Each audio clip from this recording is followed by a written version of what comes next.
ഓം നമോ നാരായണായ. ഹരിപ്രിയ അസ്ട്രോവിഷൻ ചാനലിലേക്ക് എല്ലാവർക്കും സ്വാഗതം. ആദ്യമായിട്ടാണ് നമ്മുടെ വീഡിയോ കാണുന്നതെങ്കിൽ സബ്സ്ക്രൈബ് ചെയ്യുവാനും ഷെയർ ചെയ്യുവാനും മറക്കരുത്. കൂടാതെ ജാതക സംബന്ധമായിട്ട് എന്തെങ്കിലും സംശയം തോന്നുന്ന പക്ഷം എൻ്റെ ഈ വാട്സപ്പ് നമ്പറിൽ ബന്ധപ്പെട്ടോളൂ. ഞാനിവിടെ പറയുന്നത് വിശാഖം നക്ഷത്രത്തിൽ ജനിച്ചവരുടെ മെയ് മാസത്തെ ഗുണദോഷ ഫലങ്ങളെക്കുറിച്ചാണ്. സുഖ ദുഃഖ സമ്മിശ്രമായിട്ടുള്ള ജീവിതത്തിലൂടെ കടന്നു പോകുന്നവരായിട്ടുള്ള ഈ വിശാഖം നക്ഷത്രക്കാർ സാഹചര്യങ്ങൾക്കനുസരിച്ച് തൻ്റേതായിട്ടുള്ള പരിശ്രമത്തിലൂടെ ജീവിത വിജയം നേടുന്നവരാണ്. പ്രത്യേകിച്ച് അഭിമാനശീലം കൂടുതലുള്ളവരായതുകൊണ്ട് ആരുടെ കീഴിലും നിയന്ത്രണത്തിലും നിൽക്കാതെ തൻ്റെ മനസ്സ് ആഗ്രഹിച്ചതായിട്ടുള്ള ലക്ഷ്യത്തിൽ എത്തിച്ചേരുന്നതുവരെ വിശ്രമമില്ലാതെ പരിശ്രമിക്കുന്നവരും കൂടിയാണ് ഈ നക്ഷത്രക്കാർ.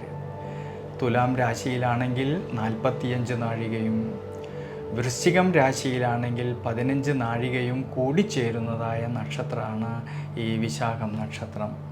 അതിൽ തുലാം രാശിയിൽ ജനിച്ചവരായിട്ടുള്ള വിശാഖം നക്ഷത്രക്കാരിലാണെങ്കിൽ മെയ് മാസത്തിൻ്റെ ആരംഭത്തിലാണെങ്കിൽ ആരോഗ്യ പരിപാലനത്തിലും ജീവിത അനുഷ്ഠാനങ്ങളിലും കൂടുതലും ശ്രദ്ധ വേണ്ടുന്നതായിട്ടൊരു സമയമാണ്. എന്നാലോ മെയ് മാസം 15-ാം തീയതി സർവേശ്വരകാരകനായിരിക്കുന്ന ദേവഗുരുവായിട്ടുള്ള വ്യാഴം ഭാഗ്യസ്ഥാനത്തേക്ക് വരികയും ഭാഗ്യസ്ഥാനത്ത് നിന്നുകൊണ്ട് ഈ വ്യാഴത്തിൻ്റെ ദൃഷ്ടി ജന്മരാശിയിലേക്ക് വരുന്നതുകൊണ്ട് മെയ് മാസം 15-ാം തീയതി മുതൽ ആരോഗ്യകാര്യങ്ങളിൽ വളരെയധികം അഭിവൃദ്ധിക്കും ശ്രേയസ്സിനും സാധ്യത കാണുന്നതായിട്ടൊരു സമയമാണ്. തൊഴിൽപരമായിട്ടാണെങ്കിലും കർമ്മപരമായിട്ടാണെങ്കിലും ഈ ഒരു സമയങ്ങളിൽ വളരെയധികം ശ്രദ്ധയും ദീർഘവീക്ഷണവും വേണ്ടുന്നതായിട്ടൊരു സമയമാണ്.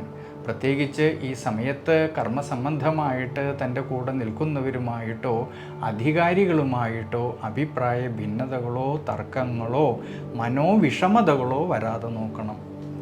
വിദ്യാർത്ഥികൾക്കാണെങ്കിൽ കഠിനാധ്വാനം ചെയ്ത് പഠിക്കുന്ന കാര്യങ്ങളിലേക്ക് കൂടുതലും ശ്രദ്ധ കൊടുക്കുന്ന പക്ഷം വിജയസാധ്യത കാണുന്നതായിട്ടൊരു സമയം കൂടിയാണ്. പ്രത്യേകം ശ്രദ്ധിക്കേണ്ടത് കുടുംബത്തിലായാലും കുടുംബ ബന്ധങ്ങളിലായാലും ഭാര്യാഭർത്തൃ ബന്ധങ്ങളിലായാലും അഭിപ്രായ ഭിന്നതകളോ തർക്കങ്ങളോ വിഷമാവസ്ഥകളോ വരാതെ നോക്കുന്നത് വളരെ നല്ലതാണ്.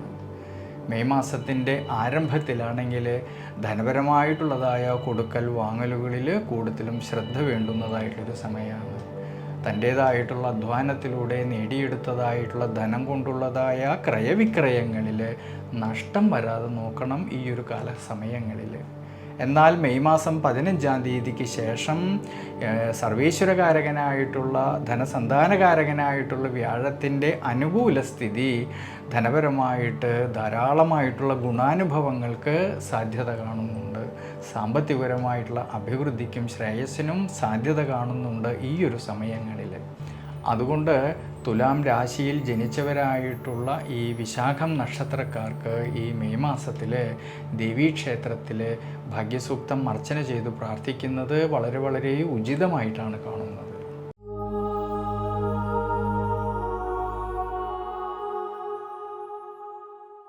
വൃശ്ചികം രാശിയിൽ ജനിച്ചവരായിട്ടുള്ള ഈ വിശാഖം നക്ഷത്രക്കാർക്കാണെങ്കിൽ ഈ മെയ് മാസത്തിൽ ആരോഗ്യ പരിപാലനത്തിലും യാത്രകളിലും ഡ്രൈവിങ്ങിലും എല്ലാം തന്നെ കൂടുതലും ശ്രദ്ധ വേണ്ടുന്നതായിട്ടൊരു സമയമാണ്. ചില സമയങ്ങളിലാണെങ്കിൽ മനസ്സിന് അനാവശ്യമായിട്ടുള്ള ചിന്തകൾ മനസ്സിനെ സ്വാധീനിക്കുന്നത് കൊണ്ട് നമ്മൾ ഈ സമയത്ത് എന്തൊക്കെ പ്രവൃത്തികൾ ചെയ്യുമ്പോഴും വളരെയധികം ശ്രദ്ധയോടു കൂടിയിട്ടും ദീർഘവീക്ഷണത്തോടു കൂടിയിട്ടും ചെയ്യുന്നത് വളരെ നല്ലതാണ്.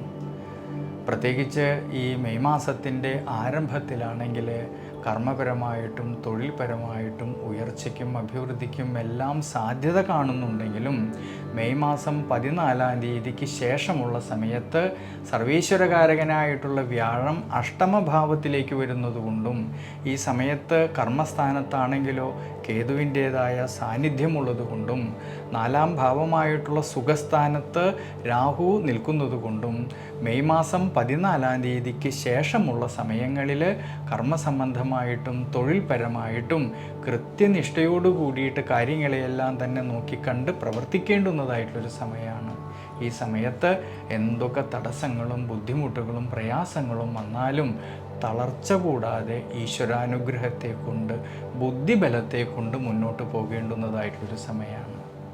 വിദ്യാർത്ഥികൾക്കാണെങ്കിൽ പഠന സംബന്ധമായിട്ടും കൂടുതലും ശ്രദ്ധയും ജാഗ്രതയും വേണ്ടുന്നതായിട്ടൊരു സമയമാണ്. ഈ സമയത്ത് അലസതകളും ക്ഷീണാവസ്ഥകളും വരാതെ നോക്കണം.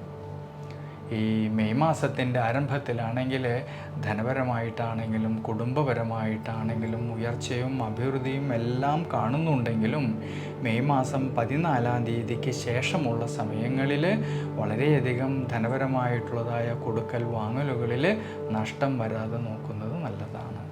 വിശേഷിച്ച് മെയ് മാസം 14-ാം തീയതിക്ക് ശേഷം ഭാര്യാഭർത്തൃ ബന്ധങ്ങളിലായാലും അഭിപ്രായ ഭിന്നതകളോ മനോവിഷമതകളോ വരാതെ നോക്കുന്നത് വളരെ നല്ലതാണ് ഈ ഒരു സമയങ്ങളിൽ. അതുകൊണ്ട് വൃശ്ചികം രാശിയിൽ ജനിച്ചവരായിട്ടുള്ള വിശാഖ നക്ഷത്രക്കാർ ഈ സമയത്ത് വിഷ്ണു ക്ഷേത്രത്തിൽ അഷ്ടോത്തര മന്ത്രം കൊണ്ട് ഭഗവാൻ അർച്ചന ചെയ്ത് പ്രാർത്ഥിക്കുന്നത് വളരെ വളരെ ഉചിതമായിട്ടാണ് കാണുന്നത്.